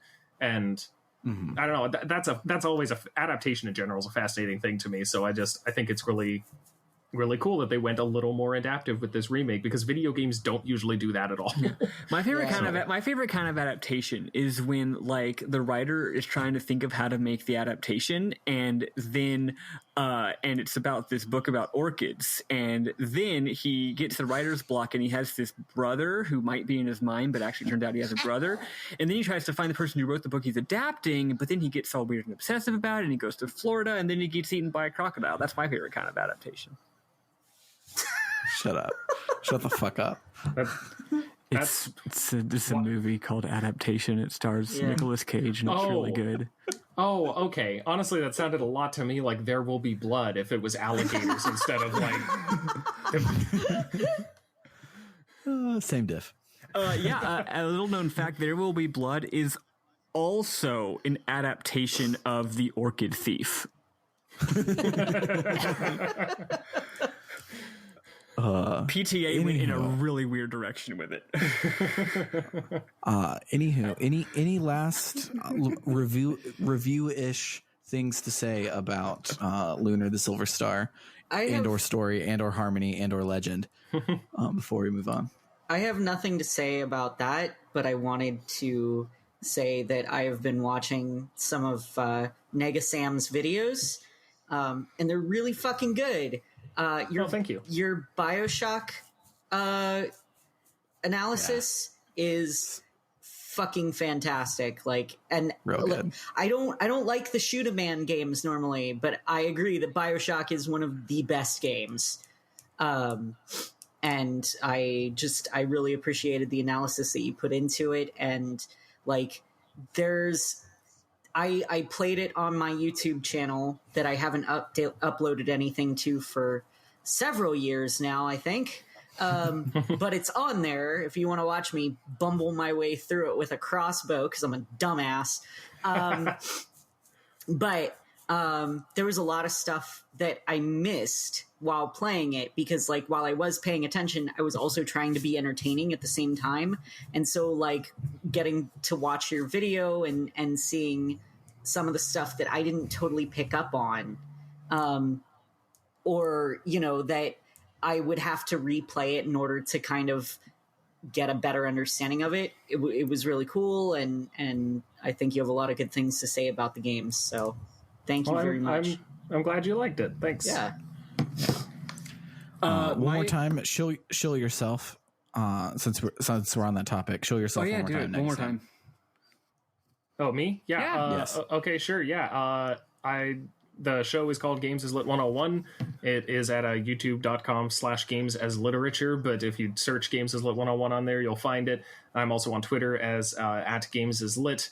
If you want to try watching the series, I would recommend searching for the literary analysis episodes. They're long, but they're kind of like my main thing. And if you can find one that you did on there that you really like on there, if you can find an analysis video on a game you really like, that's probably the best starting point. In terms of JRPGs, I did one on Legend of Dragoon a while ago, and I more recently did a colossal hour-and-a-half analysis of Final Fantasy VII. I also did a similarly colossal fucking 6-video breakdown of The World Ends With You, because I bit off so much more than I could chew with that one. I can't wait to play that one day and watch your video. Yeah, it's a damn good game, and I was very, very happy to be able to do that. Maddy, as our resident themesman, because Negasam is our visiting themesman, but as our resident, you will love the shit seriously out of The World Ends With You. I'll get around to it. Just because something is good and will make me happy and will improve my life and isn't even that big of a deal to do or a commitment doesn't mean I'm going to do it. Also, I recommend the original DS version if you can. Oh, I definitely would play the original DS version, don't worry. It's good on all the versions, but the original DS version has some very inaccessible and extremely thematically resonant gameplay that I love. So yeah, no, I know the content of the gameplay, and I'm like, yeah, no, I'm never playing a different version of this game. Of course I'm playing the original. That sounds stupid and insane. See, that's great. Yeah. Good. Good. But anyway, yeah, that's sort of my series. I have a bunch of smaller videos too, if you want to, talk about the way that violence is portrayed in The Last of Us Part 2, or about how anxiety shows up in our gaming habits in this garbage hell year. Other videos also, but I'd say start with the analyses if you really want to check them out. I think I do some decent work. So yeah. Oh, I also did a 4-part thing on the Gears of War trilogy and how just kind of messy it is. And so that was actually a lot of fun. And that sounds really good. But what were you about to say about Lunar the Silver Star, Maddy? Oh, I was just going to say, because you asked final thoughts. My final thoughts are just that it slaps, and I'm glad we played it, and I'm glad that I got to stream it, and overall, I think that it is, I wouldn't say better than any of the classic games of its era. I wouldn't put it over FF4, Phantasy Star 2, Phantasy Star 1, Dragon Quest 3, pretty much any of its contemporaries, but I would say it's like, if they're all it's in the same room. It's in the same room as those games. It's hanging out there saying, "Hey guys," which is, which is dope, and I respect the hell out of that. It's sort of loosey-goosey way of trying to actually tell a story while still having a very loose. It has the structure mechanically of the kind of games that they made back when they didn't have stories, and yet it tries to have a story, which makes it feel a lot like FF2, which is a similar vibe. If that sounds like a huge criticism, do know that I really like FF2. Wait, I'm sorry, what? Final Fantasy 2, the NES version. No. Yeah, no. Wait, I'm sorry. We need an entire other podcast just for you to explain yourself here. What are you talking about? What, me liking FF2? You being literally the only person in all of existence who can stand that game. Okay, let me offer a recontextualization. Don't think of it as the second. Well, first of all, my other hot take is that Final Fantasies 1 and 3 suck. They just suck. They're bad games. My hot FF4 was the first time they actually made a good one. But 2 is actually quite good, I think. And I think it's a lot better if you realize, if you consider it not a Final Fantasy game, but the first Saga game, which it is. After Kawazu made Final Fantasy 2, they were like, hey, you're an insane person, but we can't fire you. So what if you just go and make your own series now? And that's where Saga came from. No, I think it's dope. Right. It's cute little dopey attempts at having a narrative. Aren't effective at all, but they're cute and interesting. And the battle system's fun. I don't think it's that hard, and it's got good music and good graphics. I don't know. I think it's a good game. I don't know what people's deal is. Yeah, all it's just different. And for a series defined by its differences, Final Fantasy fans hate when anything is different. Yeah. And it's a lot easier, and it's certainly a lot less difficult and grindy than FF1 and 3, which is good because those games suck ass. And if a game, I love games that are hard. I absolutely love it when games are hard. Oh, but also, if a game is going to be bad, it can at least remakes, be easy. You know what I mean? All right, go on. What? Speaking of full Nothing is Sacred remakes, the Final Fantasy 3 remake is basically ground up remake. They added a plot. Oh yeah! Instead of the characters all just literally being nothing burgers. Yeah, well, can't believe I said nothing burger. It's not amazing, but it's something. Who am I? Yeah, Twitter. It's still not good. The game's still garbage, but they did remake it all the way. But yeah, I really liked this game. I was expecting to like go to the Dark World at any moment.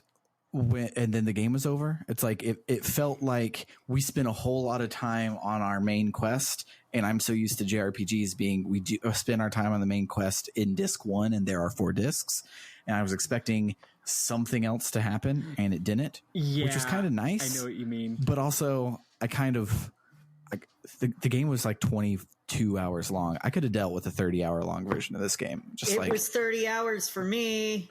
It was probably a lot of hours for me because I play slow when I'm streaming, but I don't have limit breaks. Yeah. So the final review, the limit break they give you at the end is fucking great. So it's sword dance, as you're familiar with, Eli. Maddy, you've never heard the word swords dance outside of Pokemon, but so it's sword dance, but every hit is using the power of a different dragon. And so like you'll come up and you'll hit with like the red dragon, then blue, black, and then the final one you get like a close up of Alex's like anime face and Null's anime face, and then you have this like flying swoop down with the white dragon, and it's fucking great, and it hits really hard, especially if you max out your attack stat over the first couple of turns. And it's real good. It felt great pulling that off every time I did. It's like first turn I would have Mia's limit break so I could have room to just buff everybody body up while they can't take damage, and then just unleash, and it was good. Love that shit. Oh yeah, I know you said that's the final review, but I'm sorry, I have to revisit my review. I forgot all this smart people talk about like plot and mechanics made me forget the most important thing that makes my version specifically good is that the graphics and music are fucking awesome. The end. Oh yeah. Yeah. Honorable mention to the graphics and music in this game, in all versions. I've seen the PlayStation version. I've seen Sega CD. I've seen this version. It's crazy that like they didn't just like they fixed what wasn't broken. It's like, oh, the Sega CD version was great. Let's just take that and make it look pretty. And they kind of did that, but then changed everything in the PlayStation version. And then it's like, okay, let's just port this to the PSP like we did with Star Ocean 2. And they're like, no, we're going to just completely redo it, and it's still going to be good, and it's going to be new music and new graphics, and they're all going to be great. And they knocked it out of the park in the graphics and music department 3 times, which is nuts. But yeah, so I have to say just real quick, I have back when I lived in California and worked at GameStop, I had a coworker who this is his favorite game, the PS1 version. Like he just loved it. And at one point, someone came in and traded in a bunch of old games right after GameStop started taking them, and Lunar 2 was among them, and he actually bought it and gave it to me and said, you can get Lunar 1 on your Vita. Do that. These games are very good. And I'm like, cool, thank you. And I still hadn't. And so, hi, Austin, if you're listening to this. But that's one of my favorite kinds of guy. A guy who's like, I love this thing so much that not only will I tell everyone about it, I will give it to you so that you do it. Yeah. Honestly, all my GameStop, garbage company. All of my coworkers, amazing. I miss them so much. But yeah, it's I hadn't played it, and I was looking forward to it at some point, and this gave me the perfect excuse. And man, like I get it. It's not necessarily one of my favorite JRPGs, but it's a really good JRPG that I could 100% see, like if I'd played this earlier, when I hadn't played as many or whatever, I could definitely see it being, my favorite or one of my favorites. I think that it is overall just a very good game with a lot of unique elements and just absolutely fantastic sort of production values and presentation. It's visually gorgeous. The music, I don't know. I'm not quite as high on the music as all of you, but it also has a couple of particular songs that I just absolutely love. It all comes together extremely well, and I am glad that I finally played it because it's some good stuff, and I will definitely be getting into the sequel sometime soon. Yeah, I after I beat it, the next day I started Eternal Blue, and it has a whole lot more plot in it at the beginning than this one does, which was great, and I'm excited to see how that goes. Nice. It's a lot harder. I have died several times, and because you can save anywhere, that means you save nowhere, and I have had to watch those opening cutscenes several times. But yeah, also shout outs to the guy at Classic Games Fest who said this was his favorite, and also shout outs to the entire genre of nerd that he is, where he will stand by the original localizations, and so he corrected us and said Eris instead of Aerith, and he also corrected us when we said Lunar and said Lunar, because that's the way that the voice actors say it, even though that's dumb, and it's Lunar. Honestly, Lunar and Aerith. Shout out to anybody whose literal favorite game is like a pretty good game. I respect the hell out of that. Shoutouts to every single person that has shown up in our Discord that is like, oh my god, y'all played Rogue Galaxy, and I'm so excited.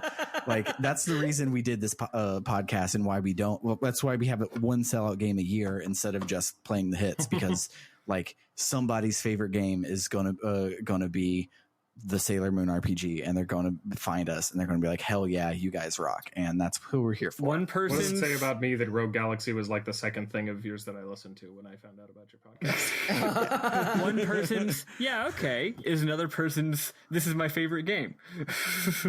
Well, that's what makes art so cool. Like, there's a degree to which there's, like, I would say that Lunar, the Silver Star Story, is an objectively better game than some. I don't know why I'm having trouble thinking. I would say Final Fantasy 2, but apparently I wouldn't be the only. but like, it's better than Final Fantasy 2. I'd say. The thing being that, like, there's a degree to which you could just have things that are better or worse than others on a relatively objective level. But the fact is that some things are going to connect with people, even if they're not all that super well done or as polished as other things. And that is fucking cool. That's how it is. Love that. And you can almost guarantee that your favorite game is one that Sailor Eli hates.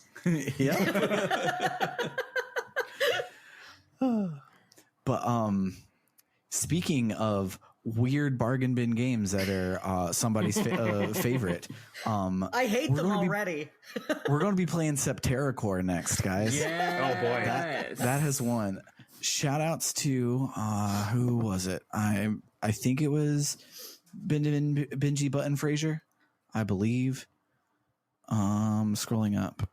God damn it. We talk a lot in this goddamn Discord. But I believe it's him. I'm going to say it's him. If it's not him, I'll correct it eventually, because he's one of the people that listens every week. But he actually has Septerra Core on disc, and he's always been wanting to get back into it and finish it. And we're going to be doing that, and it's super cool. But it is available for the Black Friday sale for Steam is probably either on now or will be this week. So you can get it for 75 cents here in the next couple of days. Definitely do so. But it's going to be a weird, crazy fun time. I don't exactly know where we're going to end off. I will decide by the time we record our movie night episode next week. Yeah, we'll figure it out. Yeah, it's the unfortunate thing is the game is a lot of samey because it's a lot of in-engine pre-rendered cutscenes and not pre-rendered like FMV cutscenes, but like pre-rendered graphics making in-engine cutscenes. So it's like everything kind of looks the same. It's people standing around talking. So trying to like pick apart has been kind of difficult, but I'll figure it out. And we'll decide where we're stopping next week. But super excited to play this one because it's going to be fucking weird. And I guarantee you we're going to get like 3 people that are like, I've never heard another person say the word Septerra Core, and you guys did it. And I'm glad to do that. Even I hadn't heard of it, which is honestly saying something. Yes. I had, but only because Martin O'Donnell did the music, and I love me some Halo music. Which is why you'd think I would have heard of it. Yeah. I love Marty O'Donnell. He's a champ. He really is. But movie night I think we should just do Over the Moon because it's new and I want the clout.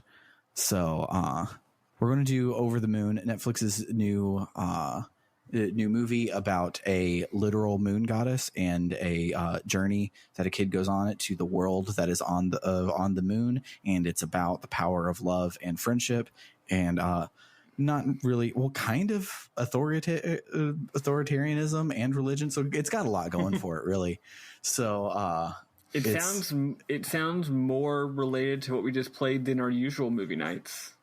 I mean, anything is more related than the Super Mario Brothers movie.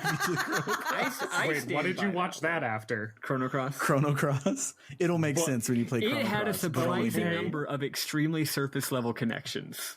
Yes. That movie is so... Okay, fun fact. I actually own 2 copies of that movie. It's a great movie. On DVD, because turns out the person that I married also had it, and that's how you know you married the right person, when they also have a DVD copy of the Super Mario I married Brothers. someone who didn't have a copy of it. That was my mistake. What a mistake! What a mistake I made. I'm still blown away by just how fucking bonkers the production of that movie was. Yeah. We will. It'll probably be a lot shorter episode when we talk about Over the Moon, but yeah. Because apparently it just had a I quit Disney to I quit Pixar to make my own Pixar movies, and then they succeeded. So there you go. But yeah, the movie's great. I've already seen it. I watched it when it came out because I have a daughter, and so cartoon movie about a girl. It was done. But yeah, so we'll watch that next week. It'll be great. And other than that, I think that's everything I had to talk about. So for RPG Book Club, I have been Sam Allman. Wait, did you tell them where they can find us? Oh, I did not. You can find you us at utter fool. www.rpgbook.club, and you can hang out, toss us some ducats, get some links to all of our socials. And by all of our socials, I specifically am implying the Discord. You can follow us on Twitter, but that's basically just following me on Twitter. These knuckleheads have the logins, and they have never logged in. I think Eli logged in one time to post one link to his Let's Play, and that was it. So if you want to follow me on Twitter and pretend you're talking to the podcast, I've never logged into it because Sam won't give me the keys, which I'm pretty sure is the right call.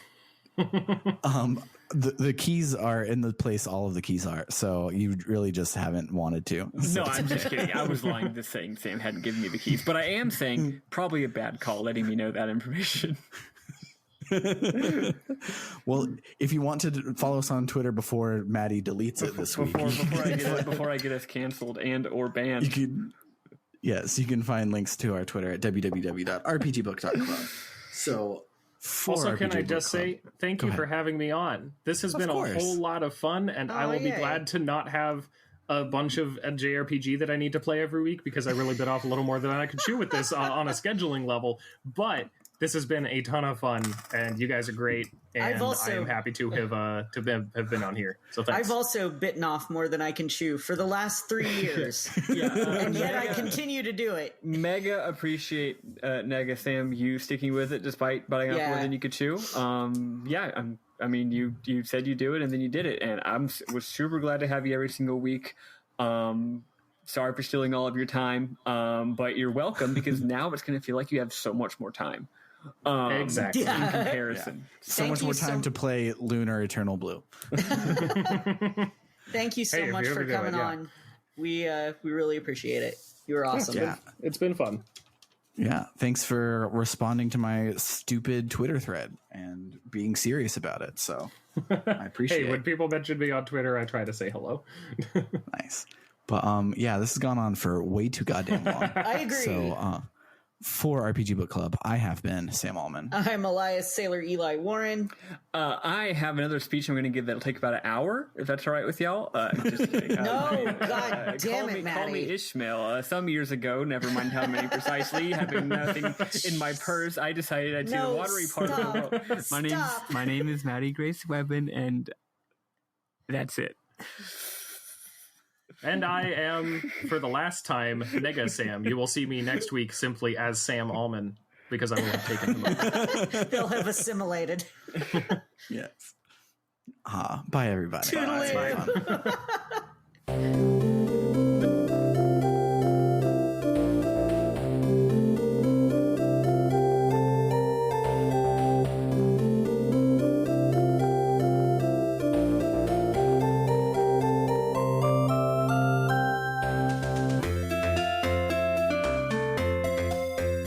Holy shit!